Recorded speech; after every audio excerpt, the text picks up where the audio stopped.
While two titles might have found moderate success, the mission to spin off Minecraft has been a confusing and questionable effort. Ever since Microsoft acquired Minecraft, there have been several attempts to create a successful brother, another game that could drive in high players using and expanding the Minecraft franchise. A decade ago, this might have seemed like a fairly easy task. But just like me trying to find my soulmate, after countless strange results, Minecraft stands alone without anything to accompany it. And on the horizon might just be one of the most questionable Minecraft spin-offs yet. However, I think I've come up with a solution, a concept that I think has been under our noses this whole time. Why are Minecraft spin-offs such a mixed bag?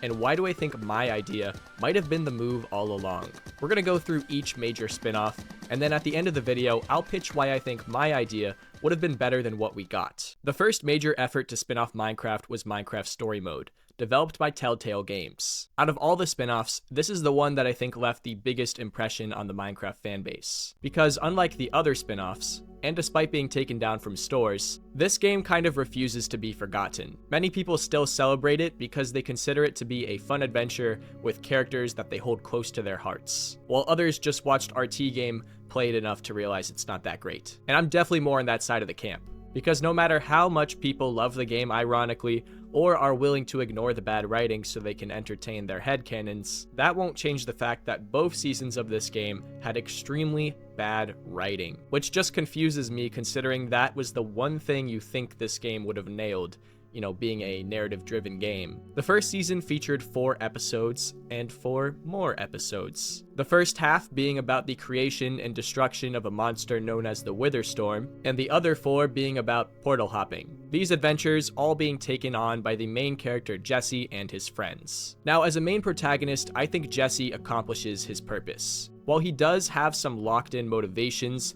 such as wanting to support his friends and build up his community, the player gets to choose whether or not he does those things with a good attitude or an evil one, which means Jesse's personality and character depends on how the player decides to use him. No matter what you make Jesse say though, he almost always sounds a bit corny, with his many dramatic screams and how he often fails to look tough.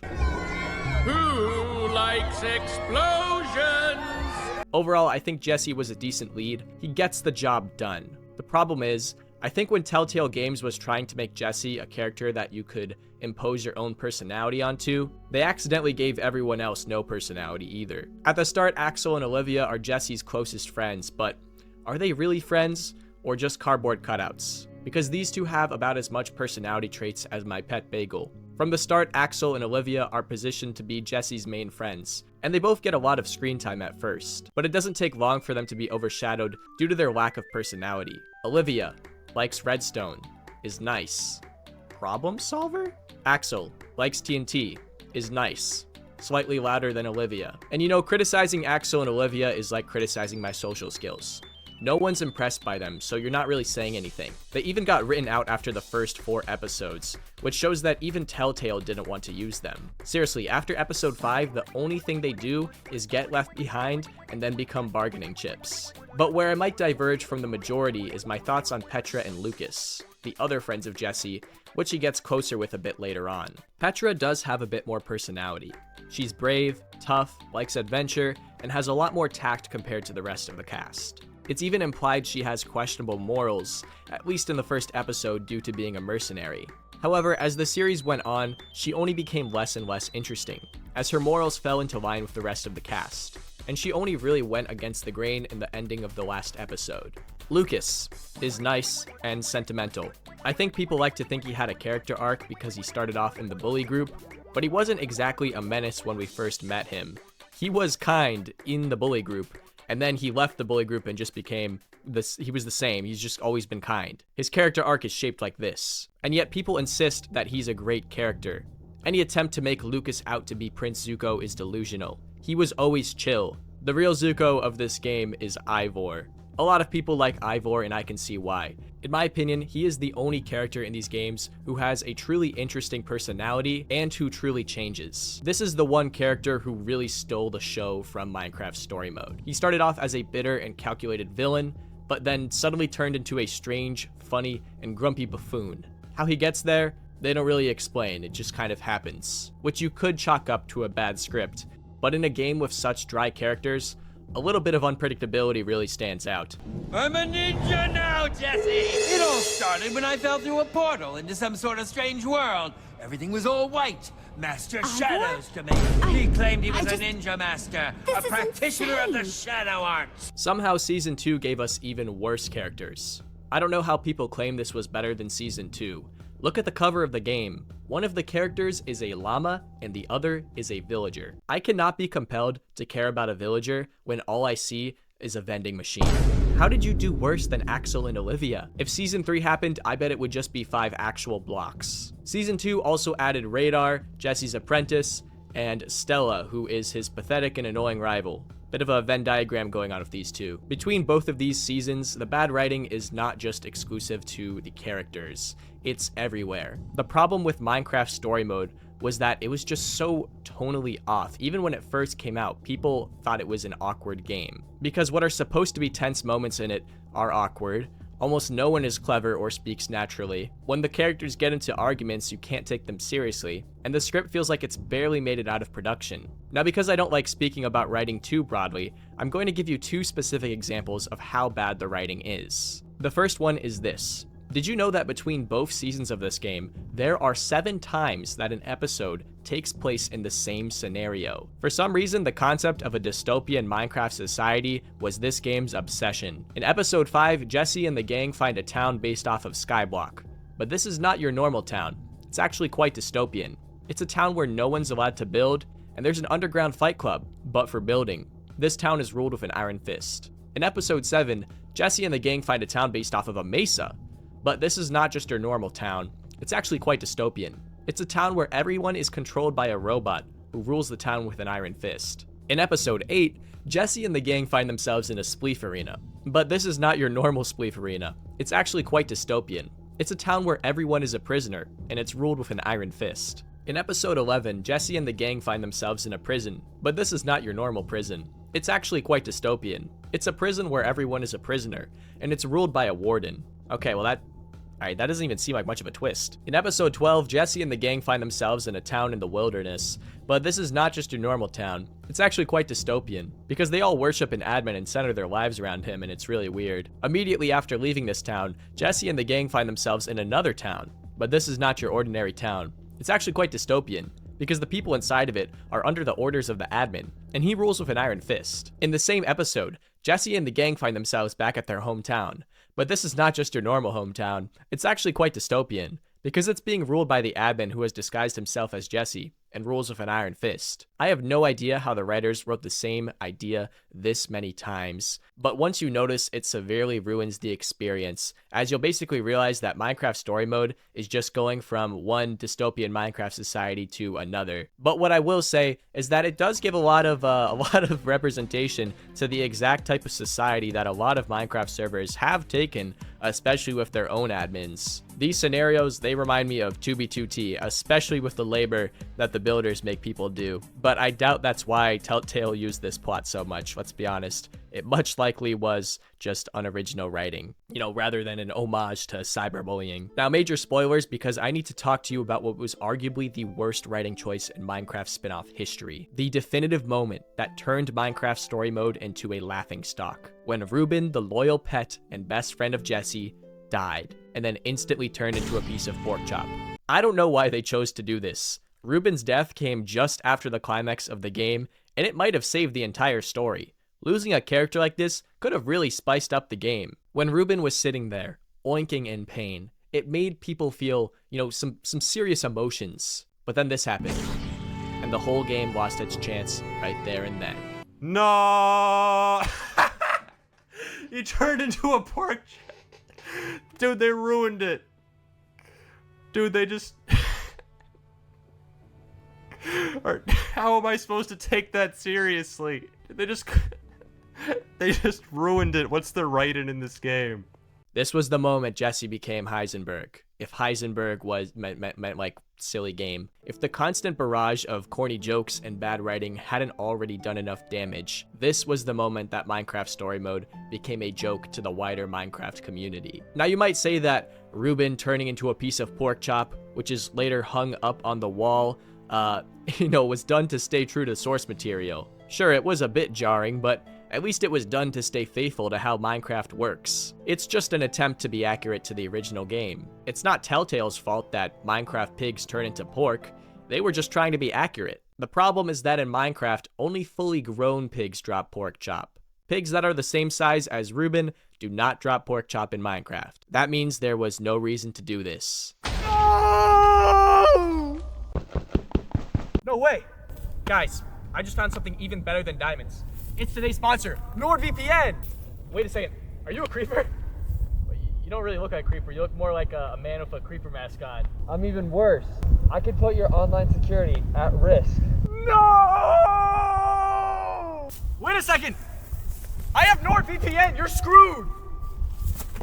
Guys, let me put it in gaming terms. Using NordVPN is like going from hiding your IP inside a regular chest to hiding it inside of a magical chest. If you're not using a VPN, your online security is at risk. So make sure you go to nordvpn.com/Lufa in the description below. Not only does that link contain the best available deal on the internet, but it's risk-free with NordVPN's 30-day money-back guarantee. I am someone who cares a lot about online security. In fact, I'm so on guard about online safety that the only one who can talk in my Discord server is me. Purely as a safety precaution. With that kind of guard up, you can imagine that I value a good VPN. I keep NordVPN activated at all times on my computer and phone like Gojo's Infinity. We've known that public Wi-Fi is sketchy for years. But what happens when you do need connection and you don't know which network to trust? Get NordVPN today, and it's not going to be a problem anymore. That's because NordVPN enhances your online safety and privacy by encrypting your data and hiding your IP address. But it's not just about protection when you're on public networks, because using the internet at home can obviously be just as dangerous. And even when you do use the internet safely, websites are always trying to steal as much information from you as possible. Protecting your IP is one way to take some of that privacy that no one seems to respect back. Which is why you should go to nordvpn.com/Lufa for the best deal with a 30-day money-back guarantee. Minecraft Story Mode had its charm, but the recycled ideas, notoriously bad writing, and bland characters left it something that only die-hard fans could enjoy. 2 years after Minecraft Story Mode released, the second challenger entered the gauntlet.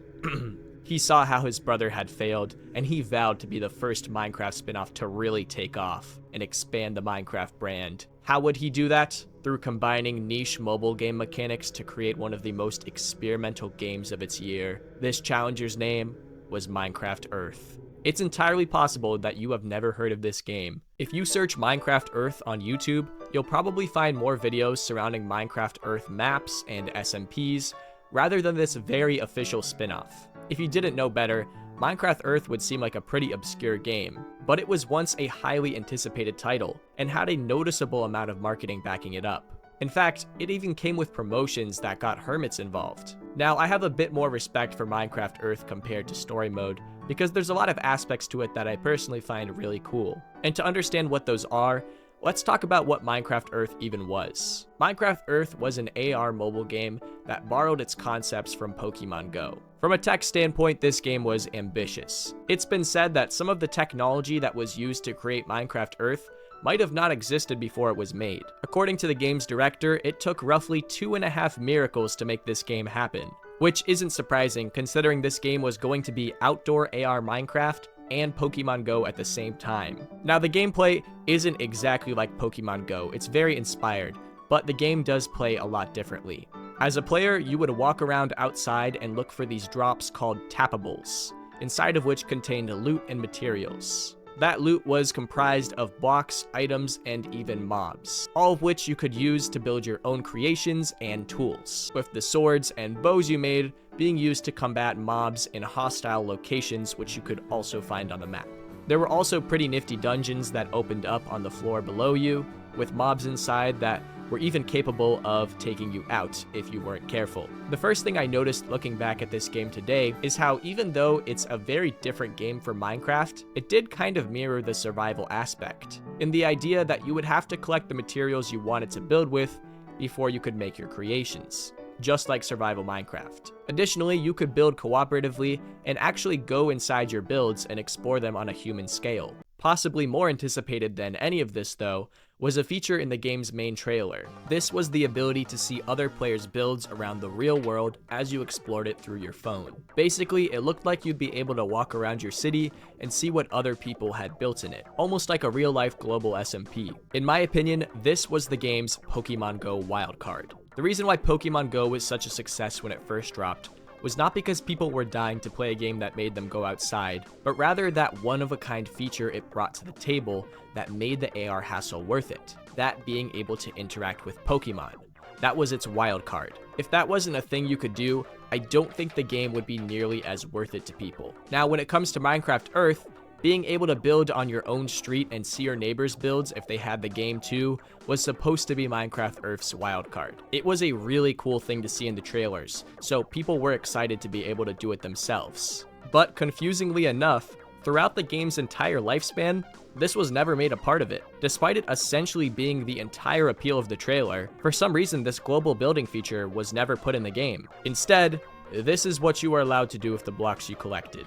You could build with a friend on base plates, incredibly small base plates, starting at 8x8. If you did play the game and level up a lot, you could unlock the magnificent 32x32 base plate. Yeah, that's a bit limiting. I mean, you had more room to build in like the first version of Minecraft PE, but the creativity was even more restricted due to the fact that even after doing a decent amount of collecting, you wouldn't really have enough blocks or variety of them to build in the direction or size you wanted. Now, a very inspired and creative person might say that having to work with a limited amount of random blocks on a small 8x8 base plate by default is a creative exercise, to which I would say, I don't want a creative exercise. Why would I not just play normal Minecraft? This is the equivalent of when you're trying to build a castle with your grandma's half-eaten Lego collection.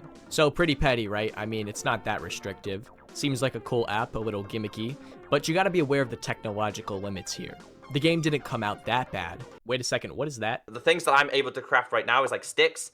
It takes 30 seconds per one stick. So if you want to do quite a few, which I'll do a couple here now and show you guys how this works. It can go up to like 10 minutes. 20.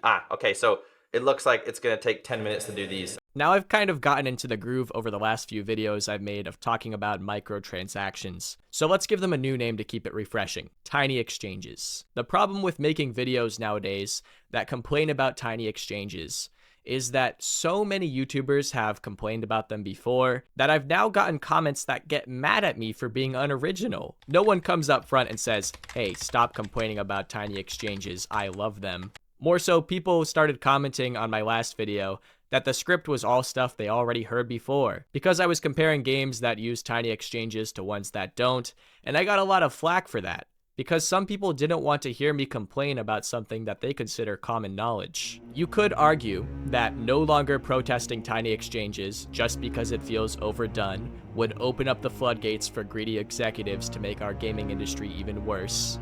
However, it's come to my attention that some people have become apathetic and are tired of hearing about them. So imagine the predicament I'm in when I want to talk about Minecraft spin-offs without mentioning microtransactions. That's like trying to talk about the Oregon Trail, but you feel pressured not to mention dysentery.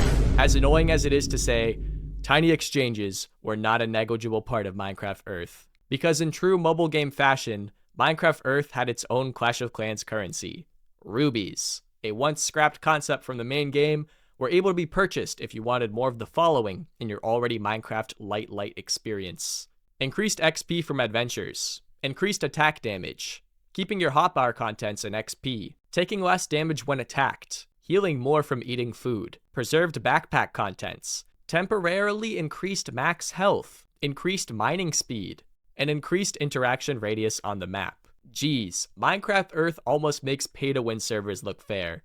All of these perks came in the form of limited time effects that you got from spending these rubies on boosters. If you wanted more boosters, you would have to buy more rubies. You could get rubies through playing the game for free, they popped up, but as you can imagine, this was a slight trickle. Otherwise, why would they be selling them? Now, do I think that rubies destroyed Minecraft Earth's chance at success? No. But I do think they made the game slightly worse. Because if you think about it, for the game to sell you boosters that give you increased health and faster mining speed, and of course, faster crafting speed, that means there would have to be some sort of deficit in how those mechanics work by default to make purchasing rubies worth it. Why would anyone purchase faster mining or smelting speeds if those mechanics were already comfortable? That's why I think rubies were responsible for creating artificial debuffs within a Minecraft game. I believe that if Minecraft Earth were to continue, the arguably purposefully restrictive gameplay and lack of that real wildcard feature would have led to it fading out slowly if not sharply. And here's why.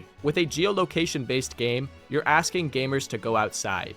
And assuming you want them to play year-round, that includes going outside when it's very hot or when the ground's covered in snow. When I go outside, I don't want to have my phone out. First of all, it makes me look silly.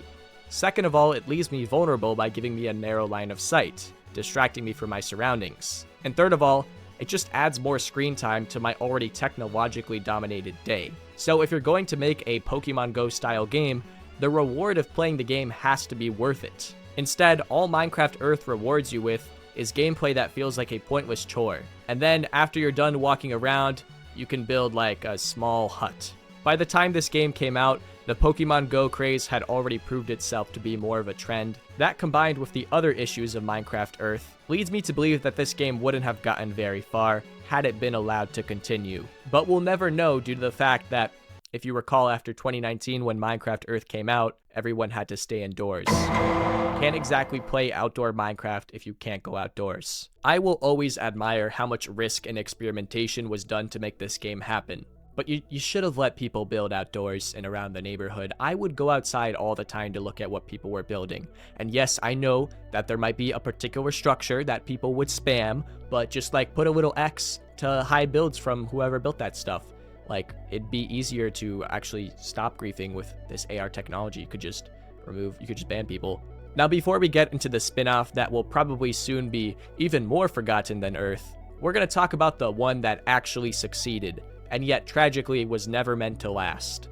Minecraft Dungeons. This game is commonly compared to Diablo and Path of Exile, because it's basically like a simpler version of those games. A co-op dungeon crawler all about finding loot and building up your character, of course taking place in a Minecraft world.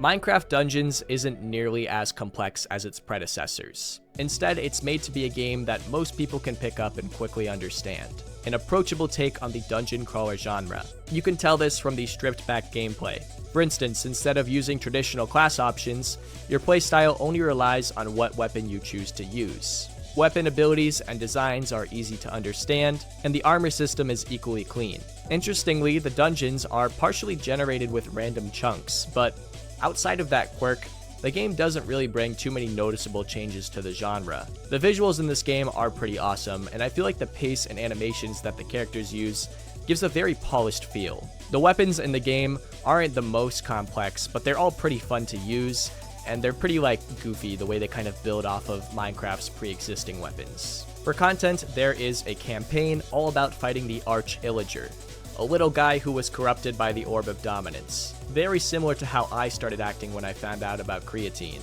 Once the campaign is completed, the game goes on some real Elden Ring vibes with the rest of its content, with shards from the orb being the reason behind several more DLCs. And then after that, more updates were added to keep the game going. Dungeons was a good enough game to find an audience that was big enough to support it. In fact, it received an overwhelming amount of players who stuck around to play it.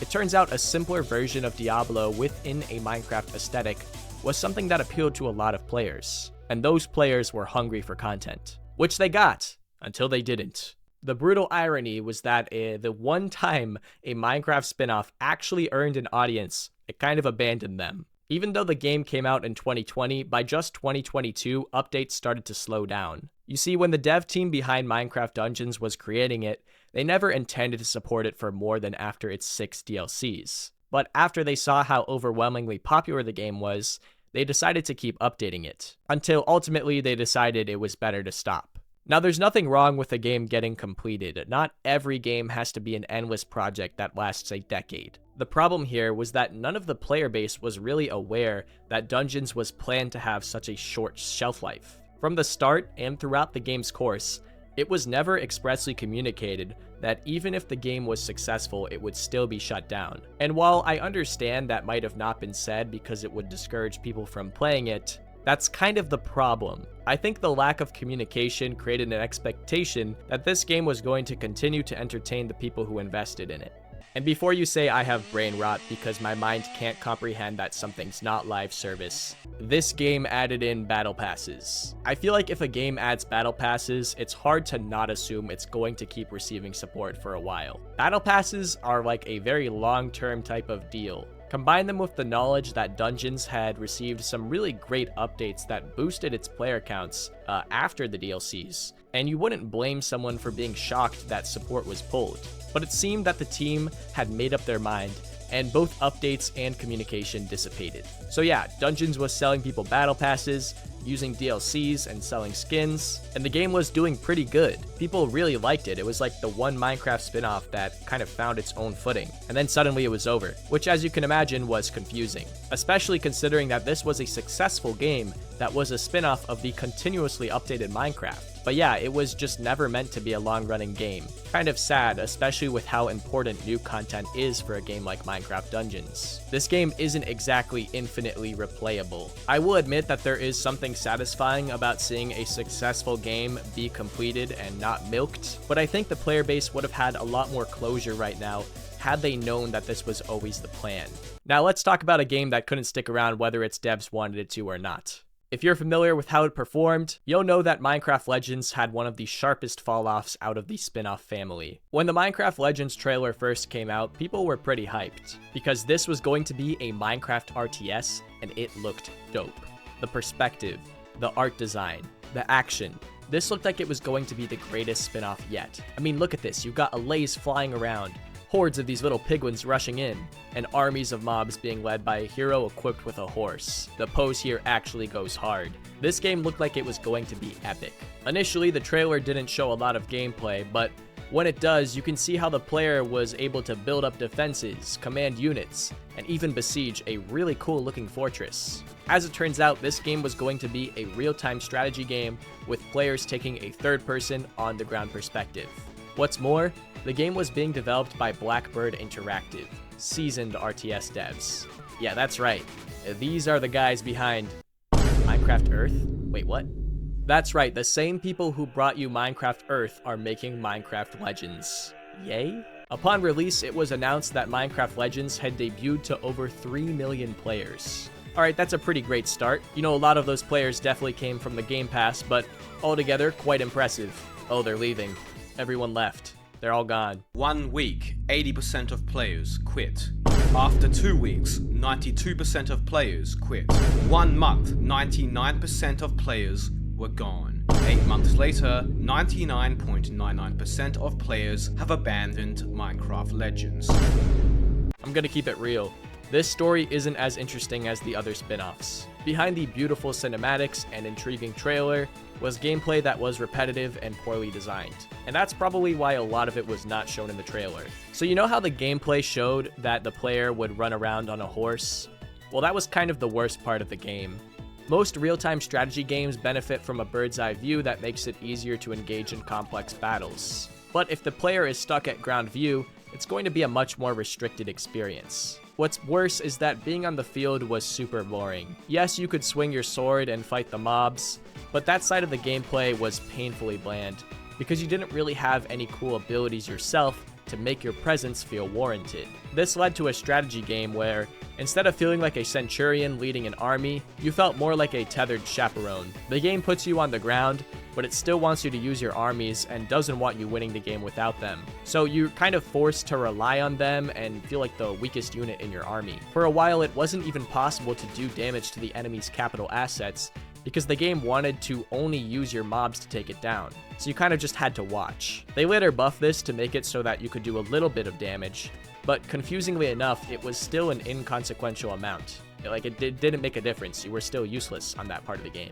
As for objectives, the missions would play out without much variety. Not only was the objective of taking down the same Pigwin structures repetitive, but you could also really go about it in any way you wanted without consequence. There wasn't much room for strategy, and outside of the few options that existed, it didn't matter what you did. Most of the gameplay just involved moving your army horde from one objective to another, while you're forced to be present in every waking moment. Let's compare this to Total War Rome. In Total War Rome, you can see anything on the map at any time, allowing you to order dozens of different armies into different directions. If a long battle starts playing out and you get tired of waiting for one side to perish, you can shift your perspective to one of the other 7 battles on the field that might be happening. In fact, it's essential that you do so. This is flexible and engaging gameplay, but Minecraft Legends kind of just goes like this. Let me carry my vague mass of mobs into this space to fight. I know I'll win, but I can't really leave the scene either. I'm gonna swing my sword and stand here. Alright, they won. Let me move the horde towards the next objective while I spam my sword again. I'm gonna do this 9 more times. You might wonder about other mechanics, like building bridges and walls. And while those did provide some fun, even if this game allowed you to build, the fundamentals were so bad that it didn't matter. Otherwise, the game probably wouldn't have shut down 9 months after release. Believe it or not, this is one of the most confusing spin-offs to me. This game was in development for 5 years. It was in development for so long that the piglins from vanilla Minecraft were originally conceptualized for it. They were working on this before the Nether update came out. How did they not notice the gameplay was so repetitive? Were the playtesters people pleasers? The content of this game is extremely bare, and during the campaign, things only get more repetitive the longer you go, because the gameplay stops majorly changing up after the first quarter. Afterwards, there's no endgame content outside of a bare-bones PvP mode, and individually priced adventures from the in-game marketplace. The content and gameplay of Legends is so poorly thought out, when you'd think that Minecraft leadership would understand it takes more than just a brand to make a game work. All these mistakes from the past, and yet another mediocre spin-off made it out of development. 5 years went into a game that kept most players entertained for 15 minutes. It's pretty disappointing, but it actually just gets me excited to talk about my idea for a spin-off because I think it would bypass a lot of these mistakes. It's an absolutely bat-cat idea, but I think it would work. But before that, I have to address one last spin-off. Please allow me to make judgments about a movie that hasn't come out yet. The Minecraft movie is something that I have been following for years. Ever since it was first announced that it could happen, I was keeping up with it, and it has been a long road. It feels like every year, new information would come out that one director had quit and been replaced with another. Seriously, this happened several times. What happened simply is Warner's asked me to develop kind of how might this ever be a story for a movie, because it's not a narrative game. And we came up with an approach that felt good to us, and I discussed it with Mojang, the game makers who make Minecraft, and they're like, that doesn't sound like what we want for, if we're going to see a movie get made. We don't know what we want, but that doesn't feel right. And I said, okay. It was not a comedy. It was, I guess, it had a bit of a Goonies flair, a bit of like kind of a, I really can't, I'm not even allowed to speak of it as much as I have, but it was an adventure movie. And I thought it could have been a lot of fun and fulfilled a lot of the kind of qualities that people love about the game. But you know what? It's not my game. They know what they're doing. A part of me is happy that a Minecraft movie finally happened, but this is not the one I wanted. By now, multiple trailers have come out for the Minecraft movie, and they all portray it as being a movie that does not respect its source material. I feel like this movie is going to be ruined because it seems to want to make Minecraft the butt of its jokes. So I got this impression when I first watched the trailer, but really knew I wasn't the only one who felt this way when I watched how other people like Jack's Films reacted to it. When someone chops this tree and then it's still left floating, all 4 of our audience surrogates are going to say, how's that tree still there? And I can't wait for that. I will laugh and clap and spit up a little. If the Minecraft movie is anything like its trailer suggests, it's going to be a fish out of water movie all about contrasting real people with the wacky world of Minecraft. This movie looks like it's going to be packed full of quips all about how that's not how trees work. There's already a bunch of corny jokes that have been shown off. They don't exactly land. What's this junk? An ender pearl. Teleports you to wherever you throw it. Yeah, right. And that was the only one I had. No biggie. I don't know why Minecraft adaptations insist on being corny. There's nothing in the source material that suggests it's a corny game. And seeing how 2 attempts to adapt the game are seemingly cringe fests, you might be tempted to think that adapting a sandbox game about bricks into a great story is impossible. But the truth is, it definitely is possible.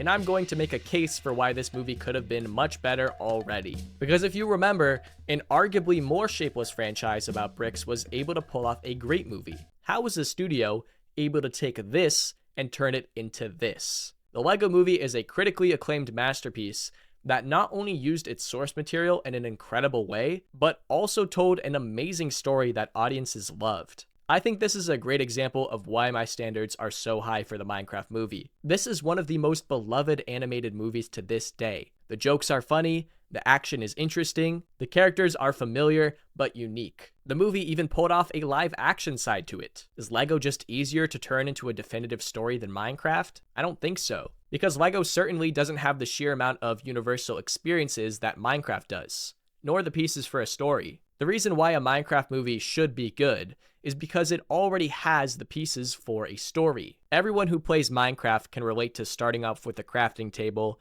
getting blown up by creepers, and the end being a hallmark of the game experience. But with Lego, everyone probably started with a different set. You and me might have never built the same Lego set before. In theory, Legos are much more abstract compared to Minecraft, and yet the people behind the Lego Movie were able to make a movie that resonated with a huge amount of viewers while being an overall good adaptation of the Lego product, because the movie treated the franchise with dignity instead of putting 4 humans inside of a Lego world to guffaw at how weird a plastic universe is.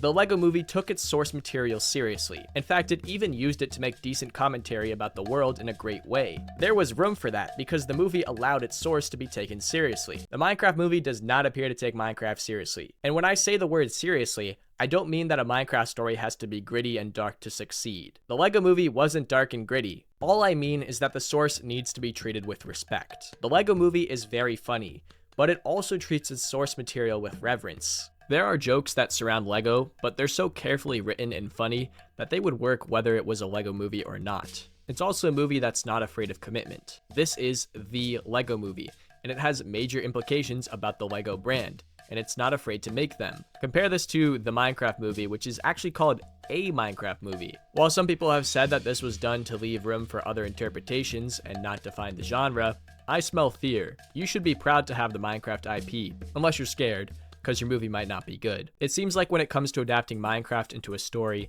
we've had the poor luck of people in charge taking the easier route, by making their source material the butt of the joke.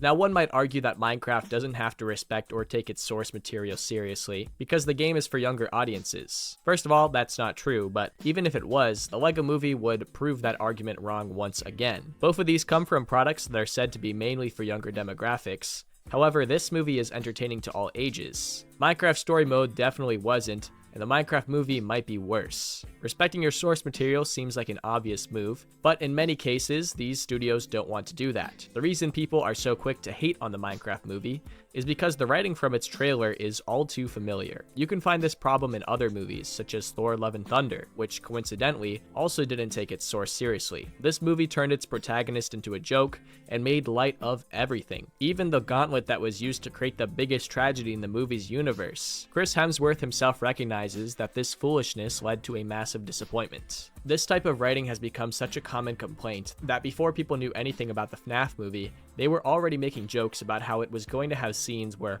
all the animatronics held hands and said, "Together we are FNAF." And then when the movie came out, we realized those memes were actually a bit accurate. I personally enjoyed the FNAF movie. Spoiler warning, my favorite part was when a particularly uncanny photo of Springtrap was shown. He looks so creepy in this moment.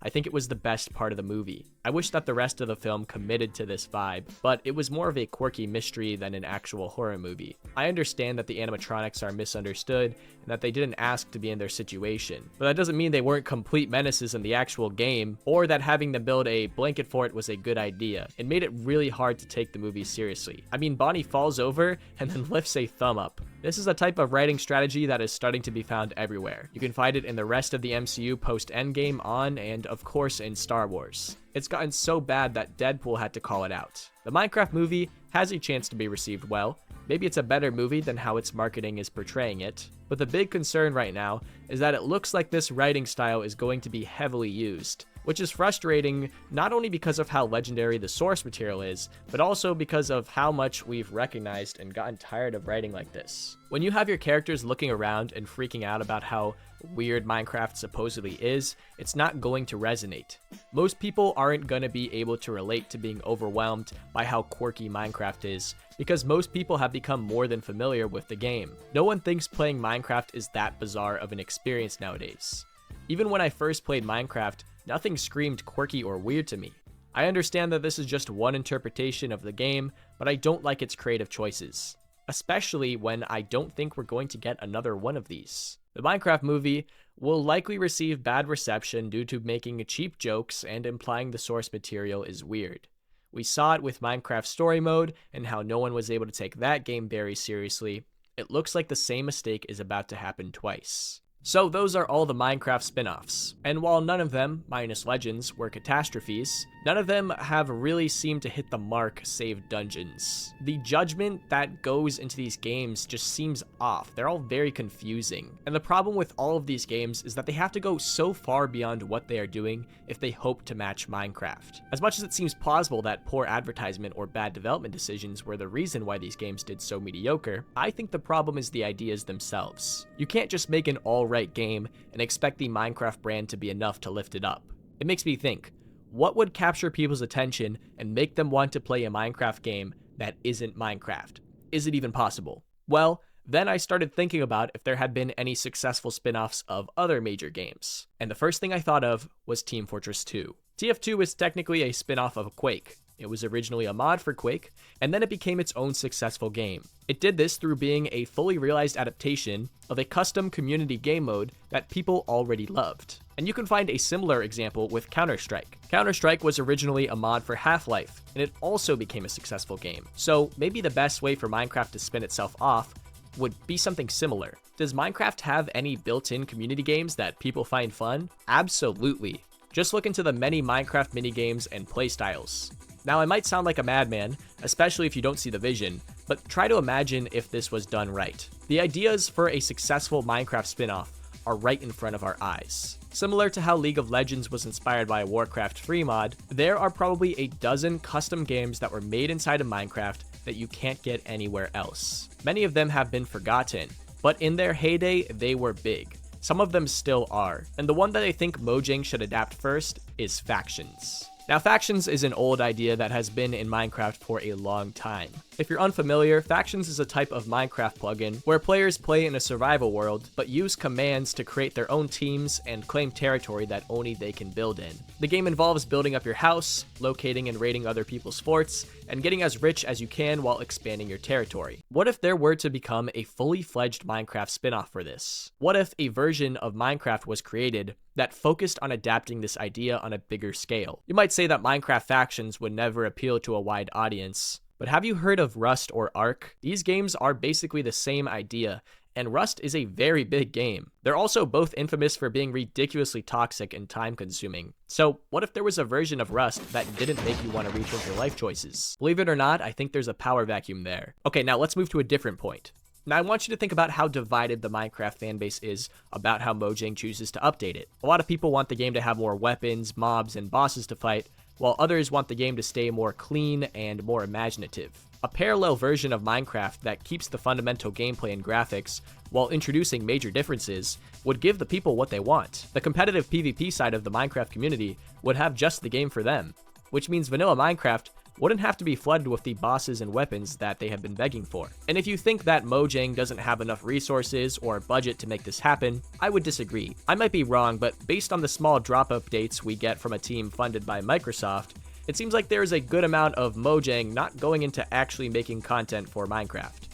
And I don't think it's because they're lazy. I have always stood on the idea that Mojang devs aren't lazy. They just don't want to oversaturate their game with too much content. This idea would be the perfect way to actually use Minecraft's developers. Instead of outsourcing these spin-offs to smaller development teams, make a Minecraft Faction spin-off that is very similar to the original. I don't want this game to be an ugly, minimalist version of Rust with the Minecraft brand. I want it to be Minecraft built around Rust elements. In fact, build it off of the original Minecraft. Keep the fundamentals, such as the world generation, physics, and graphics. Keep the entire design of the original Minecraft but change major details to it to spin it off. The same Minecraft, but heavily built around being the best factions experience possible. This spin-off could include new abilities, weapons, blocks, and mechanics. Content that you can't find in the normal game while still feeling just like Minecraft. It would be the truest spin-off yet. Minecraft, and yet a different Minecraft. You might think that that just sounds like a mod pack, and that's a sign that you're not using your imagination. I'm talking Minecraft, but with a completely new UI. Projectile physics, tools, particles, all packaged into a game that has its own unique rules, server browsers, and seed generation. Basically content that can't be made by modders. A complete overhauled version of Minecraft that still stays true to the fundamentals. Now this is kind of a cringy example, but it's the only way I know how to visualize what I'm talking about. Like, what if you could play Minecraft, but somebody has the equivalent of a Diva Ultimate built into their playstyle? Or like a skill tree, or like skills and abilities. You know, stuff like mods cannot do that. They might be able to kind of do like a demo version of it, but I'm talking about a massive version of Minecraft that has fundamental differences in it, but also still feels like the original. With this kind of thinking, you can go in many different directions. An official Minecraft Bed Wars spinoff is something I'd really like to see, because I think that game is brilliant. And I'm not just talking about a Bedrock server with ugly textures. Make a $10 Minecraft spinoff all about Bed Wars. You might ask what's the point of that, because we already have servers, but you have to think about what's possible when Mojang is making Bed Wars. Okay, that sounds like a really bad pitch. You have to think about what's possible when a giant funded professional team is making Bed Wars. Their names have been so sullied, maybe this idea won't work. But you have to think about what's possible when developers who have access to tools and funds and who can change up Minecraft more than anyone else outside of the team could dream of, like when they're able to make a spin-off like this. They have access to more tools than anyone. A Minecraft Bed Wars spin-off could have complex abilities not possible to mod in from the outside. One idea of this would be those abilities again. Yeah, Hypixel might be able to give you a hoe that can imitate a railgun, or the ability to do a sketchy double jump, but what if Mojang were to take abilities beyond that? You could have ultimate Minecraft abilities that don't look like they were made with command blocks and a dream. High-scaled armor and weapons to make the game more combat-focused. Even if I can't convince you that Mojang could add much more groundbreaking mechanics to Minecraft, and you think my idea is just a glorified mod, there's still a niche here of creating a multiplayer-focused version of Minecraft that adapts one of its mini-games. Mods do stand on their own, but there aren't that many that lend to this kind of multiplayer experience. Minecoins are not allowed to be in these games, by the way. Just release a solid $10 to $20 game with no microtransactions and watch what happens. A cult classic will be born. Maybe multiple. I have a very ambitious picture in my head of what this could be. Adapt Minecraft into another version of itself centered around a minigame that people already find fun. And then fill it up to the brim with content that they can't get in normal Minecraft to double the appeal. It worked for TF2, it worked for CS. Create these spin-offs that take inspiration from what has already worked in Minecraft while using a high budget and professional development team to do things that the players just can't. I mean, look at Hytale. While you're at it, add dozens of twists you can't find in normal Minecraft, and change up how the game looks and feels. Maybe in the Bed Wars version of Minecraft, the hunger bar is removed and replaced with a much more complex health system. Or you could lean into the destructible environment TNT side of Minecraft, lean into that. Or you could make it so that hitting different body parts causes different damage. These spin-offs could even be versions of Minecraft with their own built-in shaders. That would be dope. You get the idea. Make complementary versions of Minecraft that build on it and stand by it like Infinity Stones. A low-price official spin-off of Minecraft Bed Wars or Factions could become a huge hit, especially on consoles where they have less access to modding. But I solemnly warn you, get greedy, and even an idea as cool as this will have a hard time taking off. Focus on one reimagined version of Minecraft at a time. Focus on mechanics modders can't make. Focus on the fact that you have access to some of the most talented developers in the world, and make something that the average player cannot conceive of or recreate. Focus on the gameplay. Do not focus on trying to sell stuff in your marketplace. That is my vision for what Minecraft spin-offs should and could be. I would pay more than $10 to play an official spin-off of Minecraft Factions. So yeah, those are the many confusing Minecraft spin-offs mogged by my possibly more confusing idea. Let me know what you think in the comments. I'm Lufa.